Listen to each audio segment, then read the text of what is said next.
Hello and welcome. I am Zerbraxi. The Burning Crusade is, without question, my favorite expansion in World of Warcraft. And with its re-release just coming out now with TBC Classic, it's kind of made me think about expansions as a whole, about my favorites and others that I loved. If you wouldn't mind, let's take a quick step away from the world of Azeroth in order to take a look at other expansions and other games across all of gaming and see which ones are my personal favorites. So of course, as well, leave yours down in the comments below. Without further ado, let's go! The Chronicles of Riddick Assault on Dark Athena is the subject of a debate that exists to this very day. Is this game an expansion or a sequel?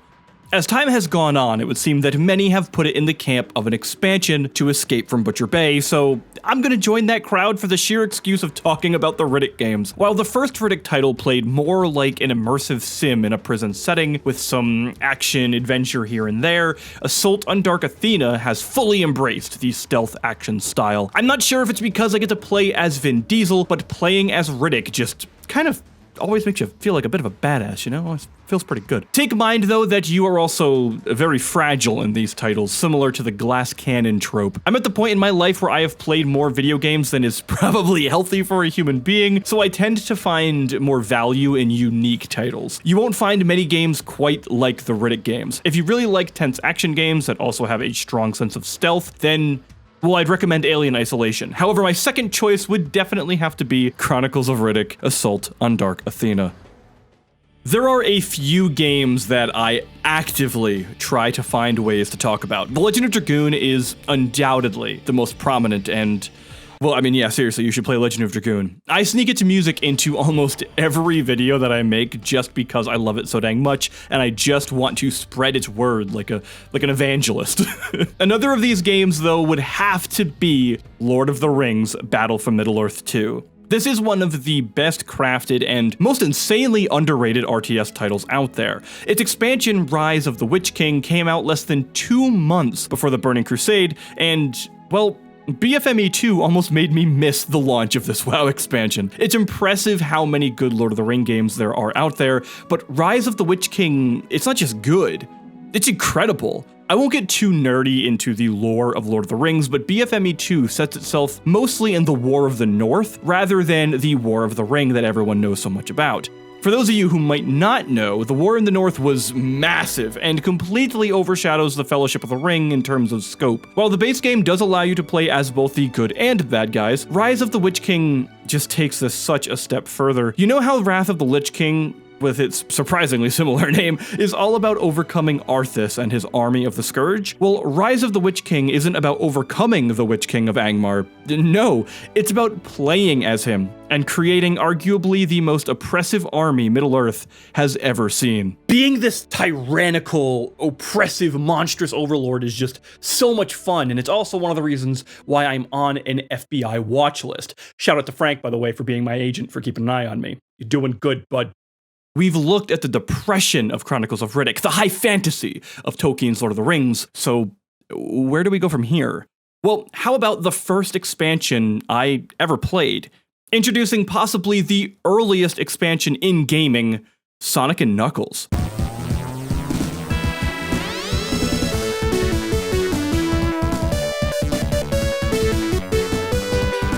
Everyone knows about Sonic the Hedgehog, so I'm obviously not going to explain too much about him here. Sonic & Knuckles, though, is a masterpiece, and it was apparently by accident. This was never meant to be an expansion, but development time and budget ran out for Sonic 3, so this was developed afterwards to follow. The Sonic & Knuckles cartridge allows you to plug Sonic 3 on top, and what would also start now as 2 separate games would combine into a new whole experience that is arguably the best Sonic game to this day, except for Sonic Mania. So you have Sonic & Knuckles, which is a great game, Sonic 3 and Knuckles, which is a legendary masterpiece, and somehow Sega also wrote this game to now allow you to also plug in Sonic 2 on top as well, which allows you to replay Sonic 2's stages as Knuckles the Echidna, which radically changes the way that you explore these levels. Considering all of this potential was originally unintentional, Bob Ross would be so proud of this happy little accident. I've spent many a night muting my TV to play some more Sonic without waking my parents, until a dreadful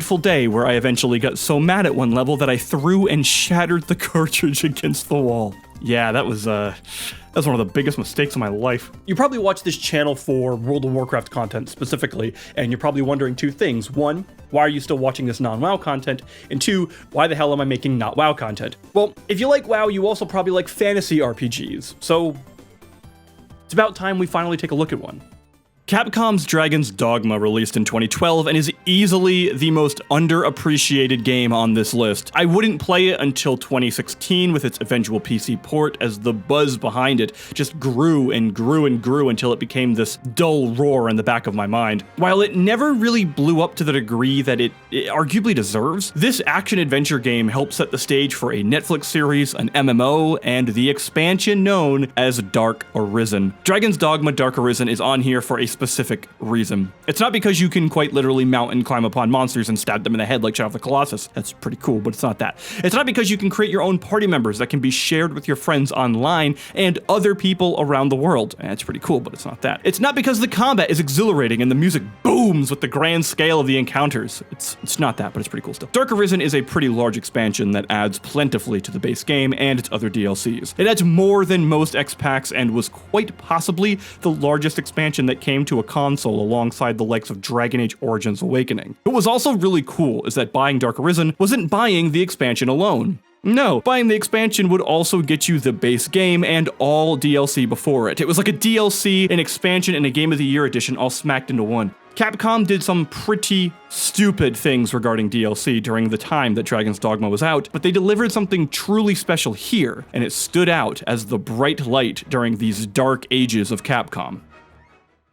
The MMO genre is one that I have fallen in love with. From Dark Age of Camelot to WoW and many other games that I can't help but want to constantly delve back into the worlds designed to eat thousands of hours of my life, I still hold to this day that the MMORPG might just be the most untapped genre in the entirety of gaming. The insane success of World of Warcraft narrowed the innovation of the industry as everyone rushed to create clones and inspirations of Blizzard's runaway success. However, there have been some games out there destined to pave their own path. One of those is Guild Wars 2. I have mentioned GW2 a lot on this channel because I think it's an incredible time and a very unique take on progression. While it's had 2 expansions already released and a third on its way that I am beyond excited to play, ArenaNet's second expansion, Path of Fire, is hands down one of my favorite XPacs I have ever played. The first expansion, Heart of Thorns, was a bit, it was okay.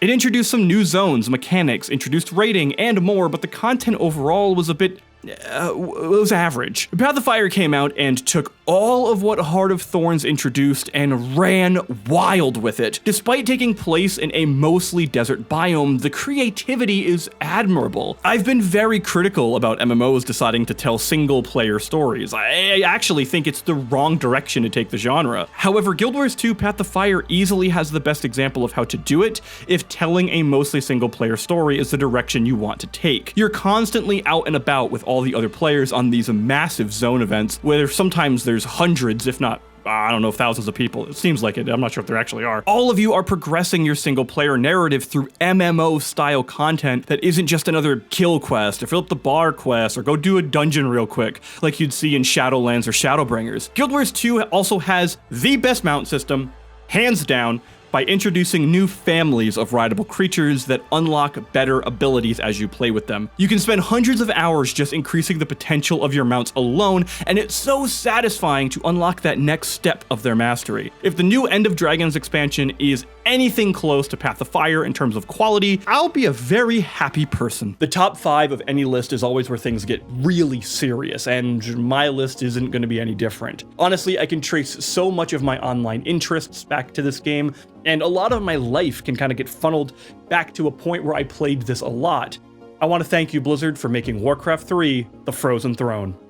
An incredible single-player campaign, competitive ladder play, and probably the biggest thing of all, a plethora of custom games that I spent countless hours exploring. Frozen Throne improved on everything. The single-player campaigns were even better and more engaging than before, stakes were higher, and the fantasy of the world was continuing to expand. Despite StarCraft having the superior competitive scene, the way Warcraft 3's multiplayer unfolded always felt like this RPG RTS hybrid, and I grew to love the chaotic nature of its asymmetry. There's so much that has been said about Warcraft 3 that I feel like I'd just be repeating the words of others. However, that will not stop me from at least acknowledging the near endless supply of praise that I have for the custom games that existed. I can at least tell you my story. Life of a Peasant, Farmers vs. Hunters, Winter Mall, Custom Hero Arena, Angel Arena, Hell vs. Heaven, The Island Troll Tribes, DBZ Tribute, Hero Line Wars, Footman Frenzy, and of course, Dota All-Stars. There's even more to count, and I'm sure anyone watching this video who has played Warcraft 3 has their own favorite set of custom games. If you got to play some of these awesome games, then leave me your favorites down in the comments down below for that video engagement. Thank you. Warcraft 3 Frozen Throne is greater than the sum of its parts. So much so that I have felt the need to focus on custom games to start, despite the campaign being one of my all-time favorites. Moments like Arthas fighting Illidan, or Arthas ascending the frozen throne of Icecrown to essentially exclaim to the player that you lost despite your best efforts. I loved playing as characters like Lady Vosh and Kael'thas, as you sympathize with their need to protect their people at all costs. Even when they tend to take a step too far, you know there's this underlying reason, and it's a heroic one. I love Warcraft 3, and that's the reason why I finally picked up the legendary World of Warcraft a couple years later. Wow, what a journey this has been. I'm not gonna lie to you, I'm a little out of breath actually. I got so pumped on this one. Just went right through. There's almost nothing I can say about The Witcher 3 that hasn't already been said. It's an RPG masterpiece that stands at the top of so many titles. It's earned its spot in the pantheon of games that will be used for years as examples of how video games are a form of high art. Open world RPGs can never be the same again after Geralt's adventures, and we're seeing the genre get pushed forward further and further by titles like The Legend of Zelda Breath of the Wild. The world around The Witcher is so visceral and unsettling, but it's also this small glimmer of hope that keeps you moving forward. And then we step into the Blood and Wine expansion. The region of Toussaint is like sensory overload. The bright and vibrant colors almost feel like you're in a different plane of existence from this dreary realm of Novigrad. To call this land expansive also just kind of doesn't do it justice, as the size of this map rivals the base game. This tonal shift extends to more than just the aesthetics, as the narrative takes a different approach to its bleak world. Instead, all of this beauty is like a masquerade for this underlying oppression, as if the citizens are trying to convince themselves that nothing is wrong. Everything about Blood and Wine just feels like the flip side of a coin to the base game of The Witcher 3, and it excels at everything it sets out to do. For some, this experience even topples the original. That alone is impressive. Oh boy, the top 3. To the 7 of you who have made it this far, thank you. That's a lot of dedication to get here. I have a bit of a confession to make. Despite the majority of my channel currently revolving around classic WoW content, World of Warcraft isn't my favorite game, nor is it even my favorite MMO. I love it, don't get me wrong. However, there's always been another title that I've had a stronger fondness for. I'm talking about Guild Wars. Despite raiding being my favorite MMO activity, I have always had a strong connection to PvP and competition. Guild Wars 1 to this day, in my mind, has the best PvP system of any MMO. While Guild Wars didn't have raids, it did have some very hardcore endgame PvE activities. You know how when you wipe in WoW, you just release and you run back? That's casual. The endgame dungeons to Guild Wars, they were not so nice. If you wiped, that was it.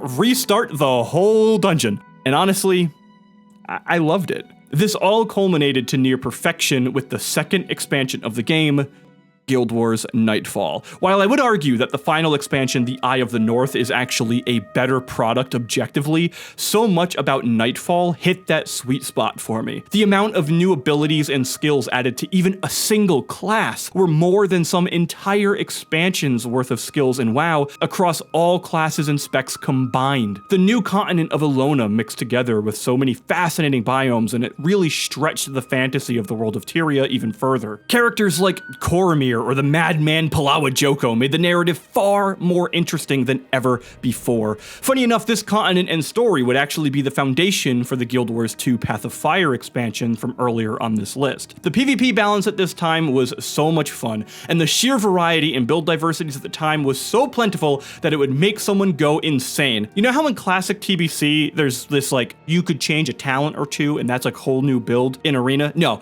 you could make like 18 different builds for Warrior that were all equally viable and evenly optimal. Yeah, it's completely stupid. Guild Wars has always mastered giving players choice, and Nightfall was no exception. Oh, and the PvE endgame that I mentioned earlier. Well, Nightfall introduced something really cool. The Domain of Anguish. It was so special. You know how the 4 dungeons of Scarlet Monastery are basically just 4 wings of one larger dungeon? It's pretty cool, right? Well, Domain of Anguish was similar to that. 4 wings, all connected with the final boss room in the middle if you completed everything. You could do any of the 4 wings separately, all at once, or even maybe wings 1 and 2, or 2 and 4. But whichever point you started at was completely up to you. Now imagine that each wing of the dungeon is the size of Tirisfal Glades. These areas were massive. I really have to hand it to ArenaNet. They made something truly special that I will forever look at fondly.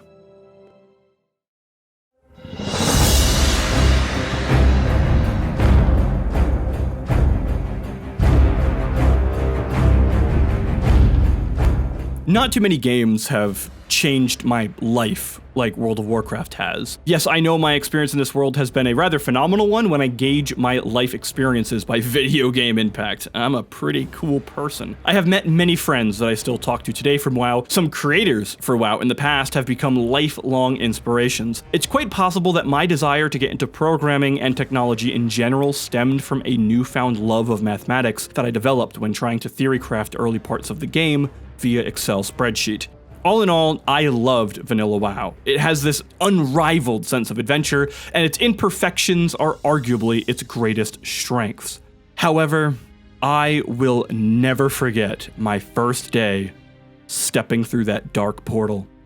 World of Warcraft: The Burning Crusade blew me away. The entirety of Outland feels more fantasy than possibly any other world I have ever stepped foot into. Mechanics, systems, professions, every addition just seemed to fit perfectly into the larger scope of the game. While the introductions of flying mounts would now become controversial and debatable in today's age, it's impossible to deny that flying up to the Tempest Keep dungeons feels so cool as your character is suspended above the recesses of space. Karazhan is quite possibly one of my favorite raids in the game, and Kael'thas is easily my favorite boss fight in WoW, if not all of video games, and having these two in the same game, it's almost overwhelming. Just looking at this YouTube channel alone, you can see how much I love this expansion and about how much I want to talk about it. About a year ago, as of the release of this video, I decided to make a couple videos about the possible TBC Classic. Quite honestly, I had just made them to see what would happen. I had no expectations and was just trying all different types of formats to see what would work and what would be fun. My love for this expansion has turned into a productive hobby that boosted my confidence. It's enhanced my ability to analyze nuanced problems.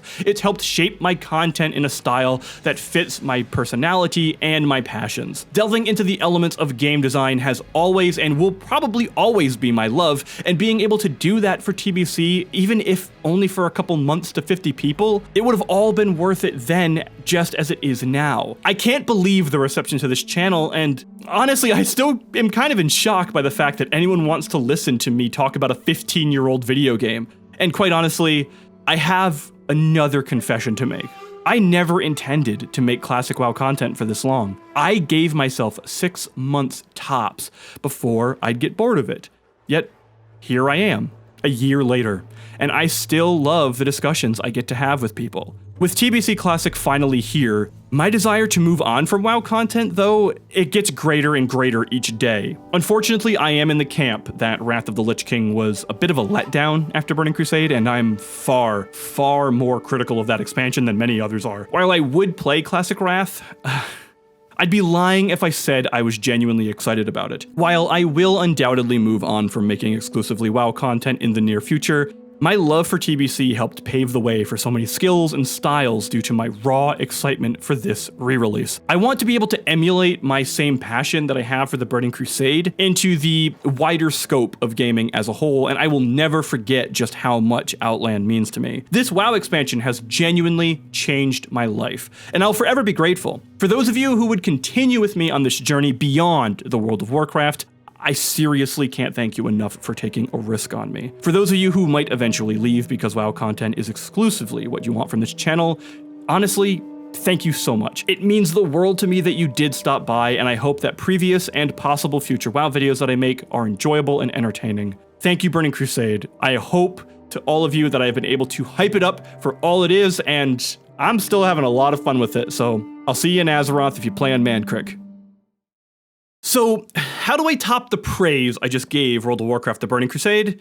What game could have possibly had an impact on me to the same degree? Well, my number one isn't necessarily life-changing in the same manner, but it is a game that I have spent the most time in my entire life playing, one that I revisit to this very day, and one that did change me in its own unique way. My favorite expansion across all of gaming is, without question, Diablo II, Lord of Destruction. In the days before Discord, Skype, Ventrilo, TeamSpeak, Mumble, and all other programs that I can use in order to date myself, I would spend from the time that I got home until the time that I collapsed asleep in my chair playing Diablo II on the phone with my cousin. This continued for years and years. I would spend entire weekends trying to develop new builds that I had yet to play. I would spend my entire time at school writing up stories taking place inside the world of Sanctuary. At one point, I even didn't go out with a girl because she wanted our first date to be on a day that I had already booked an Uber run with my cousin. Really, that relationship just would have never worked out either because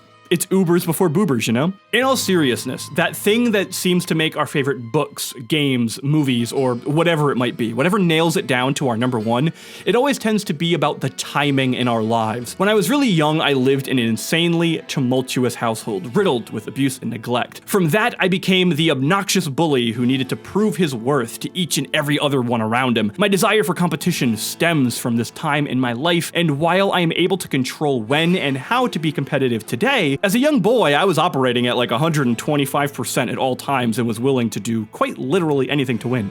Quite literally anything. Cut to the center of my middle school years, where I withdrew into several years of isolation and solitude. This time would be a metamorphosis of sorts, as I spent each and every day debating my current state as a human being. The beauty is that somehow this pondering, it never once delved into depression, but always yielded constructive results. It was as if I was modifying my very own build. My stat and attribute layout was getting worked on, and while I was falling in love with the world of Diablo II each and every hour I was awake, I too was taking the principles it would teach me and applying them to my own life. The man I am today stemmed from this launching point, for better or for worse. Those countless nights alone in my room debating my worth in the glow of the computer screen, while debating which piece about me, about my own skill tree, needed to be shifted to get where I really, truly wanted to be. It's incredible how much of an impact gaming can make in our lives. I hope it's had the same effect on so many others as well as it has mine,